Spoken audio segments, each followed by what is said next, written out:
اس وقت سلطان ایوبی اپنے 2 نائبین اور علی بن سفیان کو اپنے اس منصوبے سے آگاہ کر رہا تھا کہ وہ کرک پر حملہ کرے گا۔ انہوں نے 20 روز بعد کا دن بتایا جب فوجوں کو کوچ کرانا تھا۔ یہ تمام تر منصوبہ عالم جاسوس اور 2 لڑکیاں ساتھ والے کمرے میں سن رہی تھیں۔ عالم نے ایک بار پھر لڑکیوں کے ساتھ افسوس کا اظہار کیا کہ انہیں ایک راز معلوم ہو گیا ہے مگر وہ اسے شوبک تک نہیں پہنچا سکتے۔ ایک لڑکی نے کہا، میں کوشش کروں گی کہ صلاح الدین ایوبی مجھے پسند کر لے۔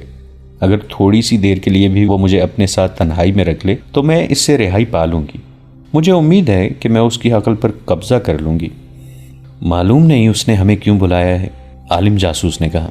تم دونوں یاد رکھو، اگر وہ تمہیں اکیلے اکیلے بلائے تو دونوں یہ کوشش کرنا کہ اسے حیوان بنا سکو۔ اگر وہ شراب پیے تو تم جانتی ہو کہ اسے کتنی پلا کر بے ہوش کیا جا سکتا ہے۔ وہ بے ہوش ہو جائے تو فرار کا طریقہ تم جانتی ہو اور تم دونوں کو معلوم ہے کہ تمہیں کس کے پاس پہنچنا ہے۔ اس کا گھر مسجد کے بالمقابل ہے۔ میں جانتی ہوں، ایک لڑکی نے کہا۔ مہدی اباوان؟ ہاں، عالم نے کہا۔ اگر تم مہدی تک پہنچ گئیں تو وہ تمہیں شوبک تک پہنچا دے گا۔ میرے فرار کا تو سوال ہی پیدا نہیں ہوتا۔ تم نے ایوبی کا منصوبہ سن لیا ہے۔ کوچ کی تاریخ یاد رکھو، راستہ یاد کر لو۔ کوچ رات کے وقت ہوا کرے گا، دن کے وقت اس کی فوج کوئی حرکت نہیں کرے گی۔ حملہ کرک پر ہوگا۔ مجھے امید ہے کہ یہ اطلاع قبل از وقت پہنچ گئی تو ہماری فوج ایوبی کو راستے میں روک لے گی۔ ایوبی اسی صورتحال سے ڈرتا ہے۔ شوبک میں جا کر یہ خاص طور پر بتانا کہ ایوبی کھلے میدان میں آمنے سامنے سے نہیں لڑنا چاہتا کیونکہ اس کے پاس فوج کم ہے۔ سلطان ایوبی کے کمرے سے ایسی آوازیں آئیں جیسے اجلاس ختم ہو گیا ہو اور نائبین باہر جا رہے ہیں۔ عالم اور لڑکیاں فوراً اس جگہ سے رک گئیں جہاں انہیں بٹھایا گیا تھا۔ عالم کے کہنے پر انہوں نے سر گھٹنوں میں دے دیے جیسے انہوں نے کچھ بھی نہیں سنا اور گرد و پیش کا کوئی ہوش نہیں۔ انہیں اپنے کمرے میں قدموں کی آواز سنائی دی تو بھی انہوں نے اوپر نہ دیکھا۔ عالم نے اس وقت اوپر دیکھا جب کسی نے اس کے کندھے پر ہاتھ رکھا اور کہا، اٹھو، میرے ساتھ آؤ۔ وہ علی بن سفیان تھا۔ علی نے لڑکیوں کو بھی اٹھایا اور انہیں سلطان ایوبی کے کمرے میں لے گیا۔ میں تمہارے علم اور تمہاری ذہانت کی داد دیتا ہوں، سلطان ایوبی نے عالم جاسوس سے کہا۔ ان کی زنجیریں کھول دو، تم تینوں بیٹھ جاؤ۔ علی بن سفیان باہر نکل گیا۔ سلطان ایوبی نے عالم سے کہا، لیکن تم علم کو کس شیطانی کام میں استعمال کر رہے ہو؟ اس کے بجائے تم یہاں آ کر اپنے مذہب کی تبلیغ کرتے تو میں تمہاری قدر دل کی گہرائیوں سے کرتا کہ تم اپنے مذہب اور اپنے نبی کی خدمت کر رہے ہو۔ کیا تمہارے مذہب میں یہ روا ہے کہ تم دوسرے مذہب کی عبادت گاہ میں اس کے مذہب میں جھوٹ شامل کرو؟ کیا تمہارے دل میں اپنے مقدس صلیب کا، حضرت عیسیٰ کا اور کنواری مریم کا یہ احترام ہے کہ جھوٹ اور ابلیسیت جیسے کبیرہ گناہ کر کے تم ان کی عبادت کرتے ہو؟ یہ جھوٹ میرے فرائض میں شامل ہیں، عالم نے کہا۔ میں نے جو کچھ کیا مقدس صلیب کے لیے کیا۔ تم کہتے ہو کہ تم نے انجیل اور قرآن کا گہرا مطالعہ کیا ہے، سلطان ایوبی نے کہا۔ کیا ان دونوں میں سے کسی ایک کتاب میں بھی انسان کو اس بات کی اجازت دی گئی ہے کہ اس قسم کی نوخیز لڑکیوں کو بدکاری کی راہ پہ ڈالو اور غیر مردوں کے پاس بھیج کر اپنی مطلب براری کرو؟ کیا انجیل نے تمہیں کہا ہے کہ صلیب کی خاطر اپنی قوم کی بیٹیوں کی عصمت دوسروں کے حوالے کر دو؟ کیا تم نے کسی مسلمان لڑکی کو قرآن اور اسلام کے نام پر اپنی عصمت غیر مردوں کے حوالے کرتے کبھی دیکھا ہے؟ اسلام کو میں عیسائیت کا دشمن سمجھتا ہوں، عالم نے کہا۔ مجھے جو زہر ہاتھ آئے گا اسلام کی رگوں میں ڈالوں گا۔ تم اتنے میٹھے زہر سے چند ایک مسلمانوں کے کردار کو ہلاک کر سکتے ہو، سلطان ایوبی نے کہا۔ اسلام کا تم کچھ نہیں بگاڑ سکو گے۔ انہوں نے لڑکیوں سے کہا، تم کس خاندان کی بیٹیاں ہو؟ معلوم ہے تمہیں؟ اپنی اصلیت جانتی ہو تو مجھے بتاؤ۔ دونوں خاموش رہیں۔ سلطان ایوبی نے کہا، تم نے اپنی پاکیزگی ختم کرا لی ہے۔ اب بھی تم کسی باعزت گھر کی قابل احترام بیویاں بن سکتی ہو؟ میں قابل احترام بیوی بننا چاہتی ہوں، ایک لڑکی نے کہا۔ کیا آپ مجھے قبول کریں گے؟ اگر نہیں تو مجھے کوئی باعزت خاوند دے دیں، میں اسلام قبول کر کے گناہوں سے توبہ کر دوں گی۔ سلطان ایوبی مسکرائے اور ذرا سوچ کر کہا، میں نہیں چاہتا کہ اس عالم کا علم جلاد کی تلوار سے خون میں ڈوب جائے، اور میں نہیں چاہتا کہ تم دونوں کی جوانی اور حسن میرے قید خانے میں گلتا سڑتا رہے۔ سنو لڑکی، تم اگر واقعی گناہوں سے توبہ کرنا چاہتی ہوں تو میں تمہیں تمہارے ملک میں بھیج دیتا ہوں، لیکن وہ ملک تمہارا نہیں، ہمارا ہے۔ میں ایک نہ ایک دن اپنا ملک تمہارے بادشاہوں سے لے لوں گا۔ تم جاؤ اور کسی کی بیوی بن جاؤ، میں تم تینوں کو رہا کرتا ہوں۔ تینوں یوں بتکے جیسے انہیں سوئیاں چبھو دی گئی ہوں۔ اتنے میں علی بن سفیان لوہار کے ساتھ کمرے میں آیا اور تینوں کی زنجیریں کھول دی گئیں۔ سلطان نے کہا، علی، میں نے انہیں رہا کر دیا ہے۔ علی بن سفیان کا رد عمل بھی وہی تھا۔ وہ کتنی ہی دیر سلطان ایوبی کے منہ کی طرف دیکھتا رہا۔ سلطان نے کہا، انہیں 3 اونٹ دو اور 4 مسلح محافظ ساتھ بھیجو جو گھڑ سوار ہوں، نہایت ذہین اور دلیر محافظ جو انہیں شوبک کے قلعے میں چھوڑ کر واپس آ جائیں۔ راستے کے لیے سامان ساتھ دو، آج ہی انہیں روانہ کر دو۔ انہوں نے عالم سے کہا، وہاں جا کر یہ غلط فہمی نہ پھیلا دینا کہ صلاح الدین ایوبی جاسوسوں کو بخش دیا کرتا ہے۔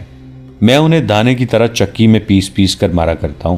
تمہیں صرف اس لیے رہا کر رہا ہوں کہ تم عالم ہو، تمہیں موقع دے رہا ہوں کہ علم کا روشن پہلو دیکھو، تمہاری نجات اسی میں ہے۔ سورج ابھی غروب نہیں ہوا تھا جب انہیں اونٹوں پر سوار کر کے 4 محافظوں کے ساتھ روانہ کر دیا گیا۔ محافظ خاص طور پر منتخب کیے گئے تھے۔ اس انتخاب کی 2 وجوہات تھیں، ایک یہ کہ راستے میں ڈاکوؤں کا خطرہ تھا، دوسری وجہ یہ کہ انہیں صلیبی کمانڈروں کے سامنے جانا تھا۔ وہ خوبرو اور وجی تھے، اونٹ اور گھوڑے بھی نہایت اچھی قسم کے بھیجے گئے تھے، مگر سب حیران تھے کہ سلطان ایوبی نے یہ فیاضی کیوں کی ہے۔ دشمن کو بخش دینا اس کا شیوا نہیں تھا۔ علی بن سفیان نے ان سے پوچھا تو انہوں نے اتنا ہی کہا، علی، میں نے تمہیں کہا تھا میں ایک جوا کھیلنا چاہتا ہوں۔ اگر میں بازی ہار گیا تو صرف اتنا ہی نقصان ہوگا جو میں پہلے ہی اٹھا چکا ہوں کہ دشمن کے 3-4 جاسوس میرے ہاتھ سے نکل گئے ہیں، اس سے زیادہ کوئی نقصان نہیں ہوگا۔ علی بن سفیان نے اس جوئے کی وضاحت چاہی، لیکن سلطان ایوبی نے اسی پر بات ختم کر دی کہ وقت آنے پر بتاؤں گا۔ باقی تو سب حیران تھے، مگر رہا ہونے والے خوشی سے باولے ہوئے جا رہے تھے۔ خوشی صرف رہائی کی نہیں تھی، اصل خوشی اس راز کی تھی جو وہ اپنے ساتھ لے جا رہے تھے۔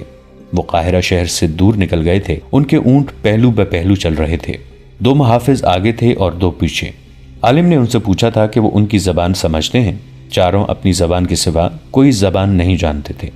عالم اور لڑکیاں ان کی زبان بڑی روانی سے بولتی تھیں، یہ انہیں خاص طور پر سکھائی گئی تھی۔ عالم نے لڑکیوں سے اپنی زبان میں کہا، خدائے یسوع مسیح نے معجزہ دکھایا ہے، اس سے ظاہر ہوتا ہے کہ اسے ہمارے ساتھ پیار ہے اور اسے ہماری فتح منظور ہے۔ یہ سچے مذہب کی نشانی ہے۔ صلاح الدین ایوبی اور علی بن سفیان جیسے داناؤں کو خدا نے عقل کا ایسا اندھا کیا ہے کہ انتہائی خطرناک راز ہمارے کانوں میں ڈال کر ہمیں رہا کر دیا ہے۔ ہم اپنی فوج کو ان کا سارا منصوبہ بتائیں گے اور ہماری فوج ایوبی کو صحرا میں گھیر کر ختم کر دے گی، اسے کرک تک پہنچنے کی مہلت ہی نہیں ملے گی۔ مجھے امید ہے کہ ہمارے کمانڈر جنگ کو حملے تک محدود نہیں رکھیں گے، وہ مصر پر ضرور چڑھائی کریں گے۔ مصر فوجوں سے خالی ہوگا، یہ فتح بڑی آسان ہوگی۔ آپ عالم ہیں، تجربہ کار ہیں، ایک لڑکی نے کہا، مگر آپ جسے معجزہ کہہ رہے ہیں وہ مجھے ایک خطرہ دکھائی دے رہا ہے۔ خطرہ یہ 4 محافظ ہیں، یہ نہ ہو کہ آگے جا کر یہ ہمیں قتل کر کے واپس چلے جائیں۔ صلاح الدین ایوبی نے ہمارے ساتھ مذاق کیا ہے، جلاد کے حوالے کرنے کی بجائے ہمیں ان کے حوالے کر دیا ہے۔ یہ ہمیں جی بھر کے خراب کریں گے اور قتل کر دیں گے، اور ہم نہتے ہیں۔ عالم نے یوں کہا جیسے اس کے ذہن سے خوش فہمیاں نکل گئی ہوں۔ اس نے کہا، تم نے جو کہا ہے وہ درست ہو سکتا ہے، کوئی حکمران اپنے دشمن کے جاسوس کو بخش نہیں سکتا، اور مسلمان اس قدر جنس پرست ہیں کہ تم جیسی حسین لڑکیوں کو چھوڑ نہیں سکتے۔ ہمیں راتوں کو چوکنا رہنا پڑے گا۔ دوسری لڑکی نے کہا، اگر رات کو یہ سو جائیں تو انہیں انہی کے ہتھیاروں سے ختم کر دیا جائے، ذرا ہمت کی ضرورت ہے۔ ہمیں یہ ہمت کرنی پڑے گی، عالم نے کہا، یہ کام آج رات ہی ہو جائے تو اچھا ہے، صبح تک ہم بہت دور نکل جائیں گے۔ 2 محافظ آگے اور 2 پیچھے اپنی گپ شپ لگاتے چلے جا رہے تھے۔ ان کے انداز سے ظاہر ہوتا تھا جیسے انہیں معلوم ہی نہیں کہ وہ 2 اتنی دلکش لڑکیاں ان کی تحویل میں ہیں۔ سورج غروب ہو رہا تھا۔ ایک نے عالم سے کہا کہ ہم ابھی رکیں گے نہیں، رات کا پہلا پہر چلتے گزاریں گے۔ وہ چلتے گئے اور صحرا کی رات تاریک ہوتی گئی۔ عالم اور لڑکیاں اونٹوں کو قریب کر کے محافظوں کے قتل کا منصوبہ بنا رہی تھیں۔ بہت دیر بعد ایک سرسبز سی جگہ آ گئی۔ محافظ رک گئے اور وہیں پڑاؤ کیا۔ انہوں نے کھانے کے لیے جاسوسوں کو سامان دیا اور پھر سونے کی تیاری کرنے لگے۔ جاسوسوں نے دیکھا کہ تینوں محافظ لیٹ گئے تھے اور ایک ٹہل رہا تھا۔ عالم لڑکیوں کے ساتھ محافظوں سے کچھ دور لیٹا، ان تینوں کی نظر محافظوں پر تھی۔ وہ چوتھے محافظ کو دیکھتے رہے، وہ پڑاؤ کے ارد گرد ٹہلتا رہا۔ ایک کھٹکا سا ہوا، وہ دوڑ کر ادھر گیا اور اچھی طرح دیکھ بھال کر کے آ گیا۔ تقریباً 2 گھنٹے گزر گئے۔ اس نے اپنے ایک اور ساتھی کو جگایا اور خود اس کی جگہ لیٹ گیا۔ جو جاگا تھا وہ پڑاؤ کے ارد گرد ٹہلنے لگا، کبھی جانوروں کے پاس جا کر انہیں دیکھتا اور کبھی سوئے ہوئے انسانوں کو دیکھتا۔ عالم نے لڑکیوں سے کہا، ہم کامیاب نہیں ہو سکیں گے، یہ کمبخت پہرا دے رہے ہیں، جو ہوگا ہو کے رہے گا، سو جاؤ۔ اور وہ سو گئے۔ رات گزر گئی۔ صبح ابھی دھندلی تھی جب محافظوں نے انہیں جگایا اور روانہ ہونے کے لیے کہا۔ تھوڑی دیر بعد پھر اسی ترتیب میں چلے جا رہے تھے جس میں ایک روز پہلے تھے۔ 3 اونٹ پہلو پہ پہلو، 2 محافظ آگے اور 2 اونٹوں کے پیچھے۔ وہ ایک بار پھر لڑکیوں سے لا تعلق ہو گئے۔ انہوں نے کوئی ایسی بات بھی نہ کی تھی جس سے شک ہوتا کہ یہ لوگ اوباش یا بدماش ہیں۔ سورج ابھرتا آیا، پھر یہ قافلہ ٹیلوں کے علاقے میں داخل ہو گیا۔ مٹی اور ریت کی پہاڑیاں منحنی سی دیواروں کی طرح کھڑی تھیں۔ ان میں گلیاں سی تھیں اور ان پر پہاڑیوں کا سایہ تھا۔ لڑکیاں ڈرنے لگیں۔ ڈر ان کے چہروں سے ظاہر ہو رہا تھا۔ ان کی نگاہ میں یہ جگہ جرم اور قتل وغیرہ کے لیے موزوں تھی، مگر محافظ ان کی طرف دیکھ بھی نہیں رہے تھے۔ ان سے کہو کہ ہمارے ساتھ باتیں کریں، ایک لڑکی نے عالم سے کہا۔ ان کی خاموشی اور لاتعلقی مجھے ڈرا رہی ہے۔ انہیں کہو کہ ہمیں مارنا چاہتے ہو تو فوراً مار دیں، میں موت کا انتظار نہیں کر سکتی۔ عالم خاموش رہا۔ وہ لڑکیوں کی کوئی مدد نہیں کر سکتا تھا۔ وہ تینوں ان محافظوں کے رحم و کرم پر تھے۔ سورج سر پر آ گیا تو وہ ان ٹیلوں کے اندر ایسی جگہ گئے جہاں ریت کی سیلوں والے ٹیلے تھے اور اوپر جا کر آگے کو جھکے ہوئے تھے۔ ان کے سائے میں انہوں نے قیام کیا۔ کھانے کے دوران عالم نے محافظوں سے پوچھا، تم لوگ ہمارے ساتھ باتیں کیوں نہیں کرتے؟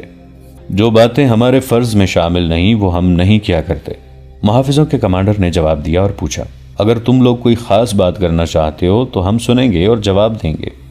کیا تمہیں معلوم ہے کہ ہم کون ہیں؟ عالم نے پوچھا۔ تم تینوں جاسوس ہو، محافظ نے جواب دیا۔ یہ لڑکیاں بدکار ہیں، یہ ان آدمیوں کے استعمال کے لیے ہیں جنہیں تم لوگ ہمارے خلاف استعمال کرنا چاہتے ہو۔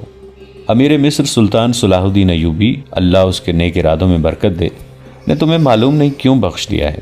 ہمیں حکم ملا ہے کہ تمہیں قلعہ شوبک میں چھوڑ آئیں، تم امانت ہو۔ تم نے یہ بات مجھ سے کیوں پوچھی ہے؟ تمہارے ساتھ باتیں کرنے کو جی چاہ رہا تھا، عالم نے جواب دیا۔ اتنا لمبا سفر اس لا تعلقی اور بیگانگی سے بڑا کٹھن ہو رہا ہے، ہمارے ساتھ باتیں کرتے چلو۔